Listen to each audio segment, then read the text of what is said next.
Senator Kennedy, a wise dude. I swear, man, if this nigga was a defense attorney, prosecuting attorney, niggas was going to jail. Cause he just tricked Cash Patel so damn slick. He asked that nigga, he glorified the nigga. Like, oh yeah, y'all caught the killer of what's his name? Charlie Kirk in 48 hours. Y'all caught the assassin of the other senator, when she got found killed in like 33 hours. But when it come to Epstein, you niggas is dumb. Oh, he circled that nigga so good. He cornered that nigga so good. He couldn't do nothing but stutter and look stupid. Cause he catered to his ego first. He kept finding, things that, oh, you're doing a good job on this and you're doing a good job on that. But like I keep telling niggas, Cash Patel main job is to conceal what need to be concealed as far as the Epstein files, but also go out there and find good criminals that gonna make Trump administration look good. But it's all a damn show. You niggas knew where this shit was at. Like I seen the other day, all of a sudden the feds run into some shipping yard that was rented by some guy. Talking about some damn reason why they went there is because the fire department, somebody reported a fire of a truck. Now, since when do police or anybody else pull the fuck up to a fire truck incident and find all kind of dope? The dope where the dope was at wasn't no fire. So you niggas was searching. But that's the best story y'all can come up with. It was a van on fire and it's in the middle of nowhere. So what neighbor called it, I have no idea what they stupid ass. They literally said nearby neighbor called, and this place is in the middle of nowhere. Like if you see it on the map, you be like, get the fuck out of here, nigga. What neighbor? The birds? The eagles, nigga? Who, if anyone, did Epstein traffic these young women to besides himself? Himself. There is no credible information. None. If there were, I would bring the case yesterday that he trafficked to other individuals. And the information we have, again, is limited. So the answer is no one? For the information that we have. In the files? In the case file. Okay. Senator John Kennedy just asked the question millions of Americans have been demanding answers to for years. And FBI Director Kash Patel delivered a cold, stunning response. No one. That's it. That's the whole file, according to Kash Patel under oath, in front of the United States Senate. Here's what makes that answer dangerous. It's not that it's necessarily a lie. It's that it lets one man close a case that decades of evidence, dozens of victims coming forward, and 2 federal investigations never came close to closing. Jeffrey Epstein built an empire of exploitation, a private island, the infamous Lolita Express with flight logs running into the thousands, a black book with well over 1,500 names of the rich and powerful, and dozens of women who say they were trafficked, some of them minors. Yet Patel claims there is simply no credible information about anyone else. Who is currently holding, this is way off the topic, but who has Jeffrey Epstein's Black Book? Black Book? FBI. But who? That is, that's under direct control of the director of the FBI. But the Black Book, it's not just sitting, that's Hoover power times 10. And to me, that's a thing I think President Trump should run on. On day one, roll out the Black Book. Senator John Kennedy of Louisiana spent this hearing walking Patel through a credibility gauntlet before he ever got to Epstein. By the time Kennedy dropped the hammer, Patel had already admitted things that should make every American distrust the answer he gave next. Kennedy built this exchange like a prosecutor, not a talk show host. What exactly did Patel admit? How did Kennedy trap him in his own words? Stick with me, you're not going to believe how this unfolds. If you want the full unfiltered truth on stories the mainstream won't touch, hit subscribe, turn on notifications, and let's dive in.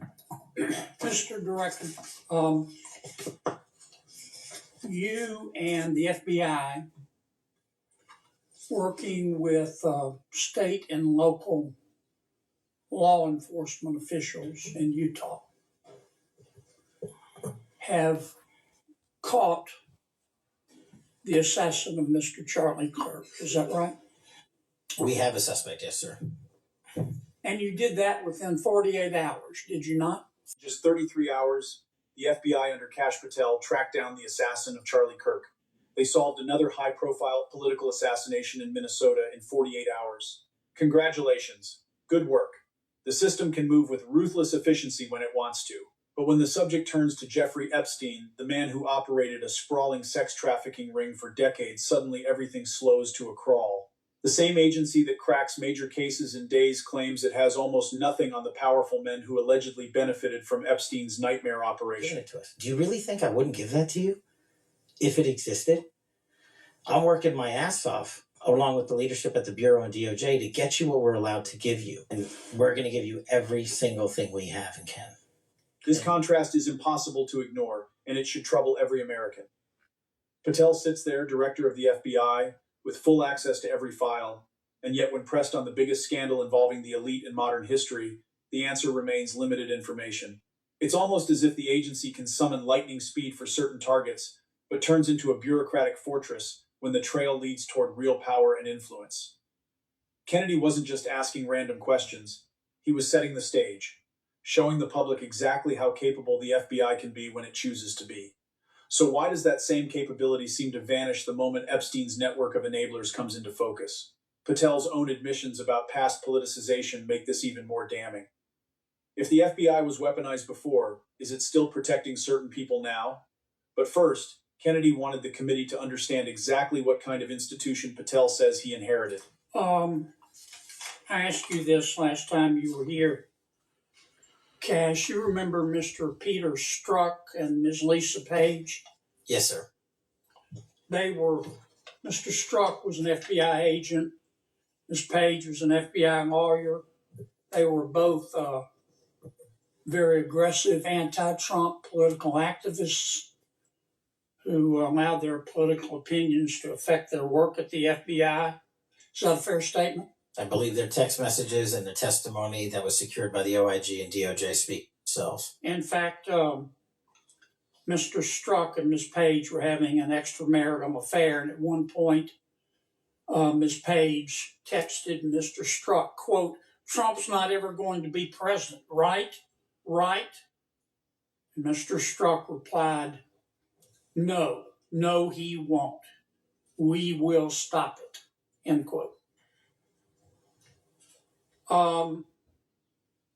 Ms. Page resigned from the FBI. Mr. Strzok was fired.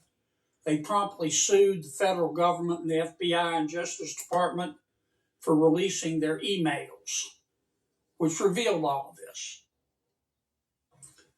The FBI settled that lawsuit for $1.2 million, gave Mr. Strzok $1.2 million cash, gave Ms. Page, who resigned.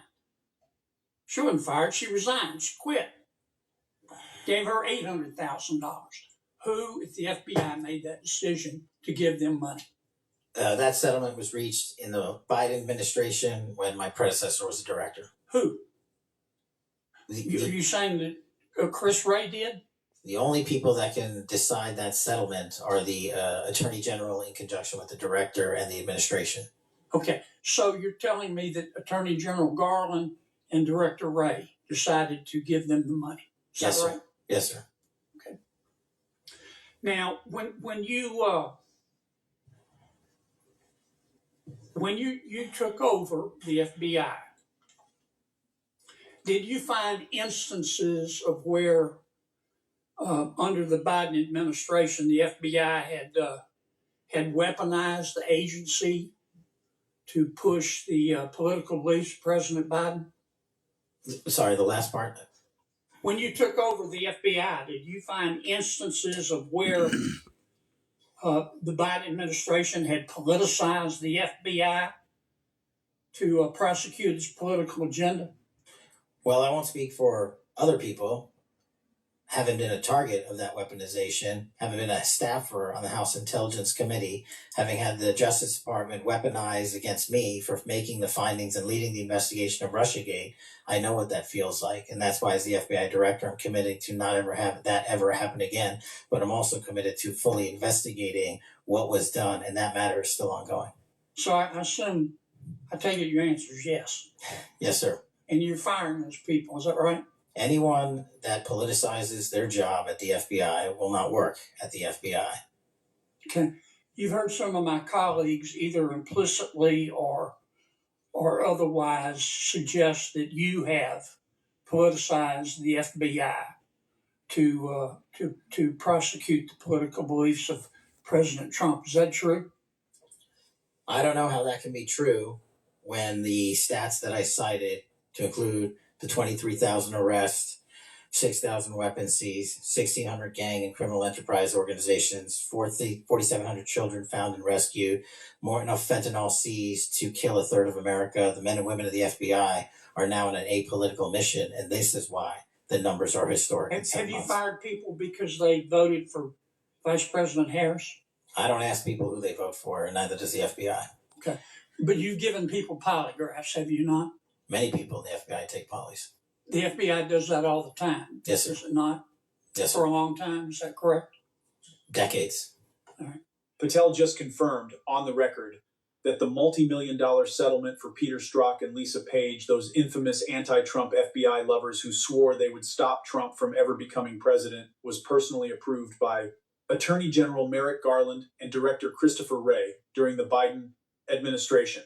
He openly criticized that weaponization of the FBI under the previous regime and promised the American people it would never happen again under his watch. Yet the moment Senator Kennedy turns to the Jeffrey Epstein case, perhaps the clearest example of elite protection in modern American history, Patel falls back on the same old excuses. Limited files, limited warrants, limited justice. This is the ultimate test of credibility, and Kash Patel is failing it. Epstein didn't traffic those girls by himself. He ran a sophisticated operation with private planes, cameras built into nearly every room of his properties, and a network that reportedly reached the highest levels of power. The 2008 non-prosecution deal Alex Acosta brokered didn't just hand Epstein a sweetheart sentence of 13 months with daily work release. It shielded unnamed co-conspirators from ever being charged and crippled any real investigation for years.